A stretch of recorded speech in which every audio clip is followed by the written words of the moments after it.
అదే RTV app వార్తల్ని క్షణాల్లో చదివే అవకాశం ఉంటుంది. ఒక న్యూస్ పేపర్, ఒక టెలివిజన్ ఛానల్ మీ చేతుల్లో ఎప్పుడు ఉంటాయి. రాయలసీమ పైన చంద్రబాబు ఫోకస్ పెట్టారు. కడపలో మహానాడు నిర్వహించాలని చెప్పి నిర్ణయం తీసుకున్నట్టు తెలుస్తోంది.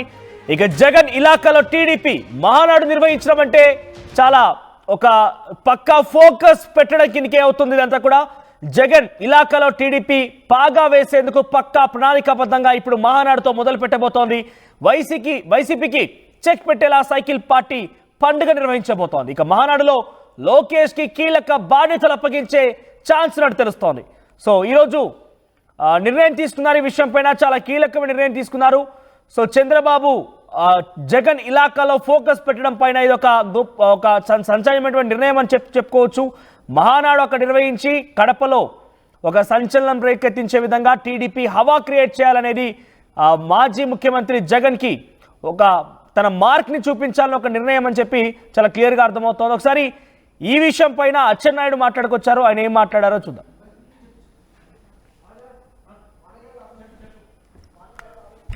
రైట్, మహానాడు కార్యక్రమాన్ని కడపలో నిర్వహించేటువంటి విషయం పైన కొంత ఆసక్తి రేపుతోంది. జగన్కి కొంత స్కెచ్ వేశారు చంద్రబాబు అనేది చాలా క్లియర్గా అర్థమవుతోంది. సో ఈ మహానాడు కార్యక్రమంలోనే జగన్కి చెక్ పెట్టడంతో పాటుగా లోకేష్ని ఈ కడప నుంచి మహానాడు నుంచే కీలక బాధ్యతలు అప్పగించే అవకాశం కనబడుతోంది. మరిన్ని అప్డేట్స్ మా ప్రతినిధి రామారావు అందిస్తారు. రామారావు, కడపని స్పెషల్ ఫోకస్ గా తీసుకోవడం గల కారణం ఏంటి? అంటే కడపలో టీడీపీ ఎటువంటి ప్లాన్ తో వెళ్ళబోతోంది? మనోజ్, ఈ రోజు పొలిట్ బ్యూరో సమావేశం జరిగింది. కొద్దిసేపటి క్రితమే పొలిట్ బ్యూరో సమావేశం ముగిసింది. సో ఈ పొలిట్ బ్యూరో సమావేశంలో ఇప్పుడు చంద్రబాబు తీసుకున్నటువంటి నిర్ణయం అయితే మాత్రం చాలా ఆసక్తిగా మారింది. ఇందులో మహానాడు తెలుగుదేశం పార్టీ ప్రతిష్టాత్మకంగా మహానాడు నిర్వహిస్తుంది. అయితే ఆ మహానాడుని ఈసారి మాత్రం కడపలో నిర్వహించాలని, రాయలసీమలోని కడప జిల్లాలోని కడపలో నిర్వహించాలని నిర్ణయం తీసుకోవడం జరిగింది. అయితే ఎన్నికల తర్వాత చూసుకున్నట్లయితే చంద్రబాబు చాలా వ్యూహాత్మకంగా ముందుకెళ్తున్నారు. ఎందుకంటే వైసీపీకి రాయలసీమ అనేది ప్రధానంగా కంచుకోటగా మారినటువంటి పరిస్థితి ఉంది. అయితే ఈ మొన్నటి ఎన్నికల్లో టీడీపీ సత్తా చాటింది. రాయలసీమలోని 4 జిల్లాల్లో అన్ని జిల్లాల్లో సత్తా చాటింది. అలాగనే కడప జిల్లాలో చూసుకున్నట్లయితే మొట్టమొదటిసారిగా టీడీపీ అత్యధిక స్థానాలు గెలుచుకున్నటువంటి పరిస్థితి. ఇప్పటి వరకు కూడా టీడీపీ అన్ని స్థానాలు గెలుచుకోలేదు. సో ఈ నేపథ్యంలోనే ఎట్టి పరిస్థితుల్లో కూడా వైసీపీకి అడ్డాగా ఉన్నటువంటి రాయలసీమలో చెక్ పెట్టాలని చంద్రబాబు నిర్ణయం తీసుకోవడం జరిగింది. ఇందులో భాగంగానే మహానాడుని కడపలో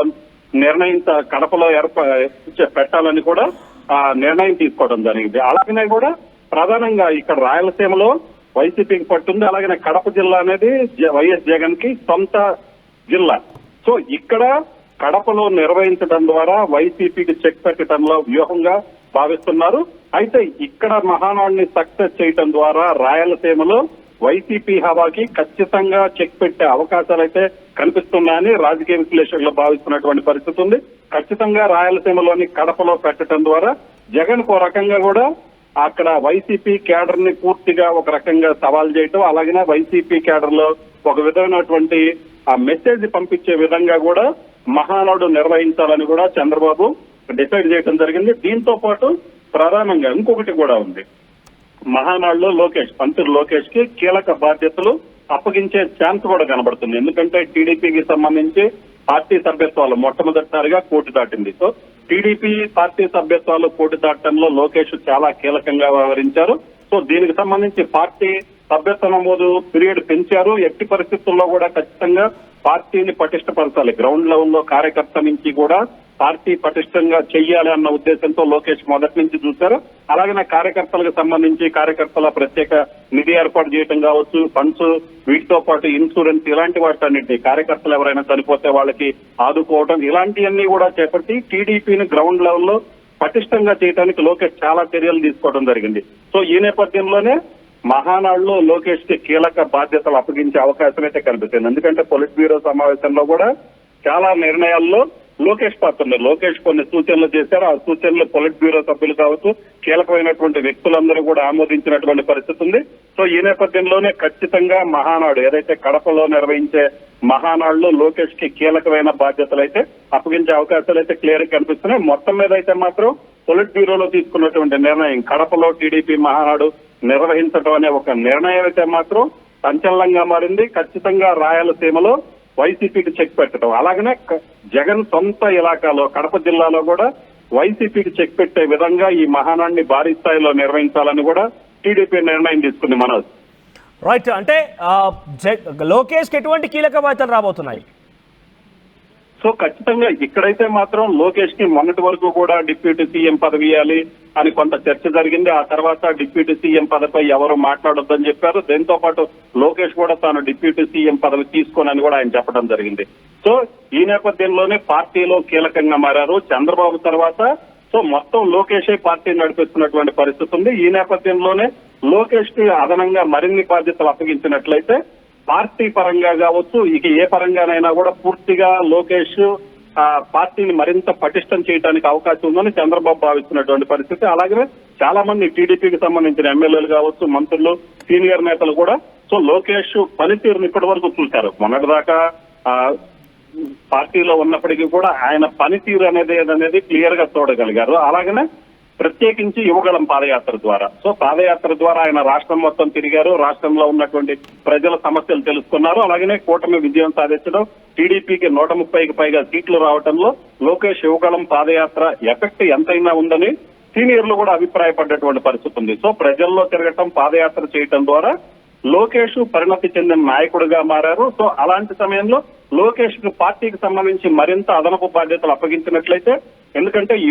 యువనేత కాబట్టి మరింతగా పార్టీని చాలా ఎక్కువ రోజులు ఏదైతే సుమారు ఇప్పుడు చంద్రబాబు తర్వాత లోకేష్ మళ్లీ పార్టీని ఒక 30 ఏళ్లు ముందుకు తీసుకెళ్లే అవకాశం ఉందని కూడా సీనియర్లు భావించినటువంటి పరిస్థితి ఉంది. సో ఈ నేపథ్యంలోనే లోకేష్ కి ఖచ్చితంగా మహానాడులో అయితే మాత్రం కీలక బాధ్యతలు అప్పగించే అవకాశం అయితే ఉందని టీడీపీ వర్గాలు చెప్తున్నాయి. Manoj. Right Ramarao, thank you for the updates. మొత్తం టీడీపీ పొలిట్ బ్యూరో కీలక నిర్ణయం తీసుకుంది. ఈసారి జరగబోయేటువంటి మహానాడిని కడప వేదికగా రాయలసీమలో తమ మార్క్ క్రియేట్ చేసేందుకు ఒక స్కెచ్ వేసింది. జగన్ కి ఒక షాక్ ఇవ్వబోతోంది అక్కడి నుంచి. సో లోకేష్ కూడా చాలా కీలక బాధ్యతలు అప్పచెప్పే అవకాశం కనబడుతోంది. ఒకసారి ఈ అంశానికి సంబంధించి అటు మంత్రి అచ్చెన్నాయుడుతో పాటుగా టీడీపీ రాష్ట్ర అధ్యక్షుడు పల్లా శ్రీనివాస్ కూడా మాట్లాడుకొచ్చారు. ఆయన ఏం మాట్లాడారు, వారు ఏ విధంగా దీనిపై విశ్లేషించారు ఒకసారి చూద్దాం. అన్ని విధాల ఈ రాష్ట్రానికి మంచి జరగడానికి అన్ని విధాల ప్రయత్నం చేస్తున్నాం. చంద్రబాబు నాయుడు గారు కూడా మంచి నిర్ణయం తీసుకున్నారు.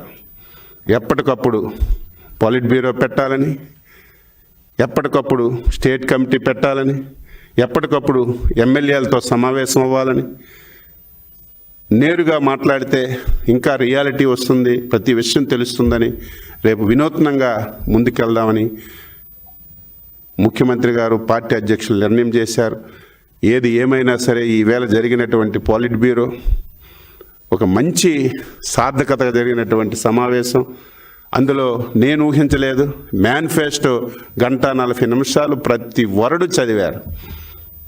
అవన్నీ చెప్పాలంటే గంట అవుతుంది. 70% పూర్తి చేశాం. రేపు జూన్ లోపు ఏవైతే సూపర్ 6లో ఇంకొక 3 హామీలు ఉన్నాయో ఇవన్నీ నెరవేరుస్తున్నాం. ఇక మిగిలింది మహిళలకి 1500 బస్సు, మిగతావన్నీ ఆల్మోస్ట్ అన్నీ. ఈరోజు డ్రిప్ ఇరిగేషన్ నా శాఖలో 5 సంవత్సరాలు డ్రిప్ ఇరిగేషన్ లేదు, స్ప్రింక్లర్ ఇరిగేషన్ లేదు, వ్యవసాయదారులకు ఒక పనిముట్టు ఇవ్వలేదు, ఒక స్ప్రింక్లర్ ఇవ్వలేదు, ఒక కొడవలు ఇవ్వలేదు, కొడవలు పిడివ్వలేదు. మళ్ళీ అవన్నీ పునరుద్ధరిస్తున్నాం. ఇవన్నీ ఈ 7 మాసాల్లో చేసాం.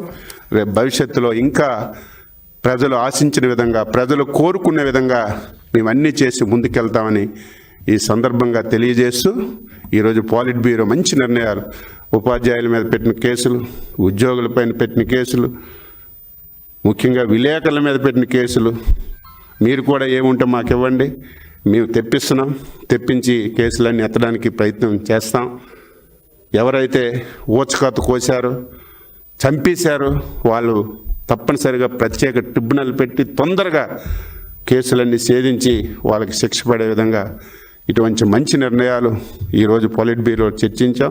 ఇవన్నీ ప్రభుత్వానికి సమర్పించి పరిష్కరిస్తామని చెప్పి సందర్భంగా తెలియజేస్తూ అందరికీ నమస్కారం. అలాగే మహానాడు ఈసారి కడపలో పెట్టుకోవడం జరిగిందండి.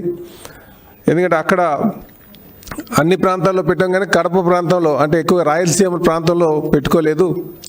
అక్కడ అకామిడేషన్ ఉంటుందా లేదా అని కొంతమంది అప్రహెన్షన్స్ ఇచ్చి ఉన్నప్పటికీ కూడా అక్కడ పెట్టాలని ఒక ఆలోచన మరి జాతీయ అధ్యక్షులు వారు తీసుకున్నారు. కడపలో ఈసారి మరి 3 రోజుల పాటు మహానాడు చేసుకుంటామని చెప్పి ఈ సందర్భంగా తెలియజేస్తున్నానండి. వీటితో పాటు